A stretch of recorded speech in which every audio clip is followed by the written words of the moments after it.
কলার মোচা আমি কুচি কুচি করে কেটে নিয়ে লবণ হলুদ দিয়ে সেদ্ধ করে জল ঝরিয়ে রেখেছি। আর বন্ধুরা মোচা এটা কাটা বা সেদ্ধ করা কোনোটাই দেখালাম না, এই কারণে মোচার ভিডিও অলরেডি আমার চ্যানেলে আছে, তো লিঙ্কটা আমি ডেসক্রিপশানে দিয়ে দেবো, সেখানে তোমরা দেখে নিতে পারবে কেমনভাবে আমি মোচা কাটি বা কেমনভাবে মোচা রান্না করি। তো ভিডিওটা অনেক লেন্দি হয়ে যাবে বলে দেখালাম না। তো আজকে আমি বানাবো মোচার পরোটা। একঘেয়ে মোচার চপ, কাটলেট বা মোচার ঘন্ট থেকে বেরিয়েছে, এভাবে একটু বানিয়ে দেখো কেমন লাগছে, অবশ্যই আমাকে কমেন্ট করে জানিও। পরোটা বানানোর জন্য যে মোচার পুরটা আমি তৈরি করব, সেই সেদ্ধ মোচার মধ্যে দিয়ে দিচ্ছি হাফ চামচ জিরে গুঁড়ো, দিয়ে দিচ্ছি হাফ চামচ ধনে গুঁড়ো, লবণ দিয়ে দিচ্ছি স্বাদ মতো। আর লবণটা একটু বুঝে নিয়ে দিতে হবে, যেহেতু আগে আমি লবণ হলুদে সেদ্ধ করে রেখেছিলাম। গরম মশলার গুঁড়ো দিয়ে দিচ্ছি, চাট মশলা বেশ খানিকটা, এটা স্বাদটা আরও একটু বাড়িয়ে দেবে। দিয়ে দিচ্ছি সামান্য গ্রেট করা আদা। আদাটা অপশনাল, চাইলে তোমরা নাও দিতে পারো, কেননা মোচাটা এমনিতেই একটু কষা ভাব থেকে যায়, তো আদাটা দিলে আরও একটু অন্যরকম হয়ে যেতে পারে।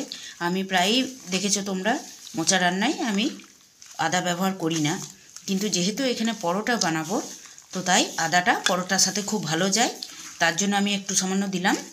তো তোমরা চাইলে অ্যাভয়েড করে যেতে পারো। সমস্ত মশলার সাথে মোচাটা খুব ভালোভাবে হাত দিয়ে চটকে নেব। দেখো বন্ধুরা, সেদ্ধ করে জল ঝরিয়ে নেওয়ার পরেও যেহেতু লবণ পড়লো বলে আরও কতটা জল বেরিয়ে আসলো। খুব ভালোভাবে হাত দিয়ে মোচাটাকে চটকে নিয়েছি। এখন গ্যাস জেলে আমি কড়াই বসিয়ে দিয়েছি, দিয়ে দিলাম সরষের তেল। তেলের মধ্যে এখন দিয়ে দিচ্ছি যে মোচাটা হাতে মেখে রেখেছিলাম।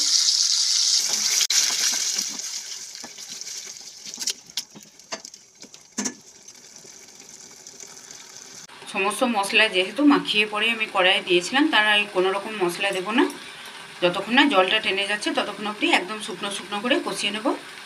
আর একটু স্বাদ অনুযায়ী দিয়ে দেবো চিনি। কেউ ডায়াবেটিক থাকলে চিনিটা অ্যাভয়েড করে যেতে পারো, তবে লবণ ঝালের ব্যালেন্সটা বজায় রাখার জন্য চিনিটা একটু দরকার।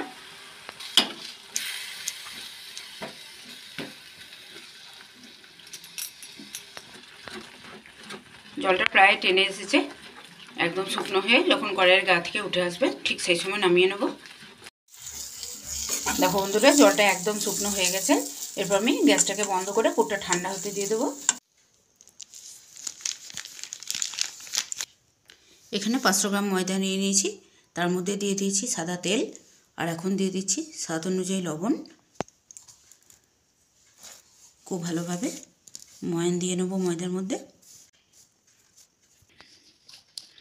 খুব ভালোভাবে তেলটা ময়দার সাথে মিশিয়ে নিয়েছি। এই যে দেখো বন্ধুরা, এরকম যখনই টেলা পেকে যাবে তখনই বুঝবে খুব ভালো ময়ান দেওয়া হয়ে গেছে। এরপর জল দিয়ে মেখে নেব।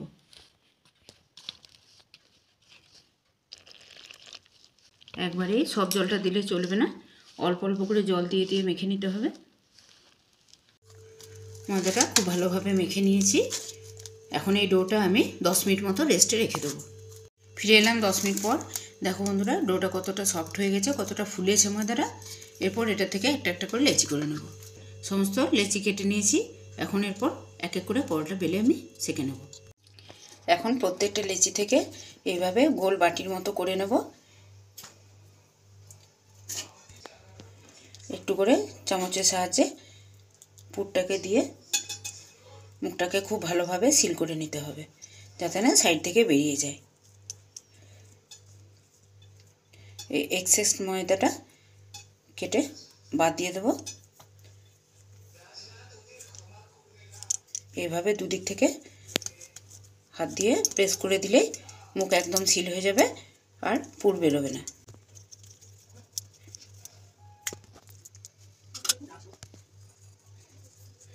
শীতকালে আলুর পরোটা, ধনেপাতার পরোটা, বিভিন্ন রকম পরোটা খেয়ে দেখো বন্ধুরা। তো আজকে আমি যে পরোটাটা বানাবো কলার মোচা দিয়ে, তো বাড়িতে একবার হলেও ট্রাই করে দেখো এবং অবশ্যই আমাকে কমেন্ট করতে ভুলো না যে পরোটাটা কেমন ছিল, রেসিপিটা কেমন ছিল। আর বন্ধুরা, আজকে যারা নতুন আমার চ্যানেল দেখছো, আমার ভিডিও দেখছো, প্লিজ চ্যানেলটাকে সাবস্ক্রাইব করে পাশে থাকা বেল বাটন ক্লিক করে নোটিফিকেশান অল করে রাখো, যাতে এরকম ধরনের আরও জিভে জলানো রেসিপি আমি যখনই আপলোড করব সবার প্রথম তোমার ফোনে যাতে পৌঁছে যায়।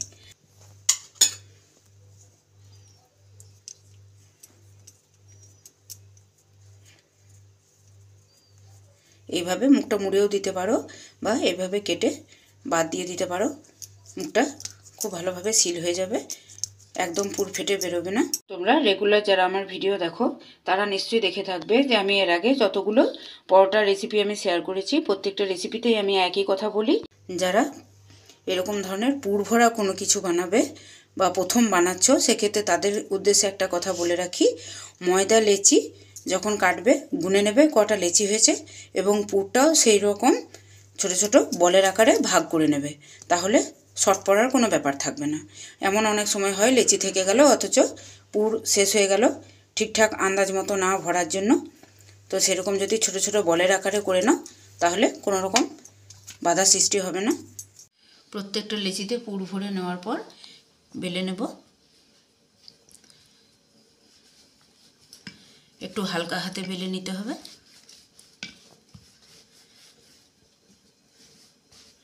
তোমরা চাইলে তেল দিয়েও বেলে নিতে পারো, আমি এখানে ময়দা দিয়েই বেলছি। হাত না লাগিয়ে এভাবে হালকা হাতে ঘুরিয়ে ঘুরিয়ে বেলে নিলেই সুন্দর গোল হয়ে যাবে।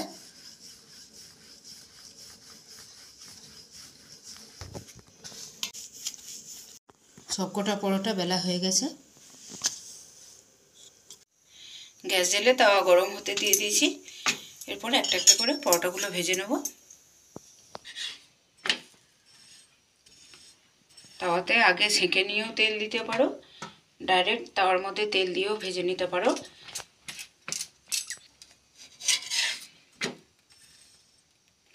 পুরো পুরটা চারিদিকে কি সুন্দর ছড়িয়েছে দেখে বোঝা যাচ্ছে, দেখো বন্ধুরা।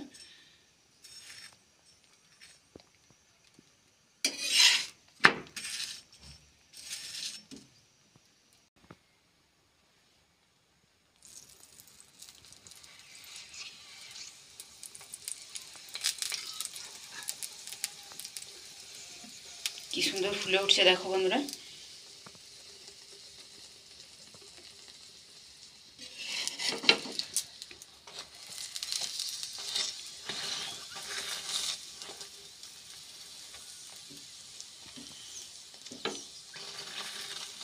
ঠিক এরকমভাবে প্রত্যেকটা পরোটা আমি ভেজে নেব।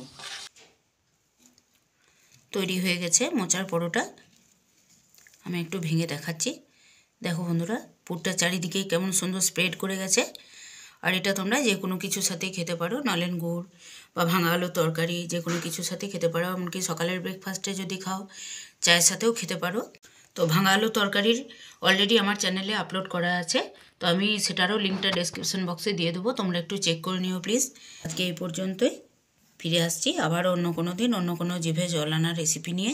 ততক্ষণের জন্য সবাই সুস্থ থেকো, ভালো থেকো। নতুন বছর সবার খুব ভালোভাবে কাটুক। টাটা।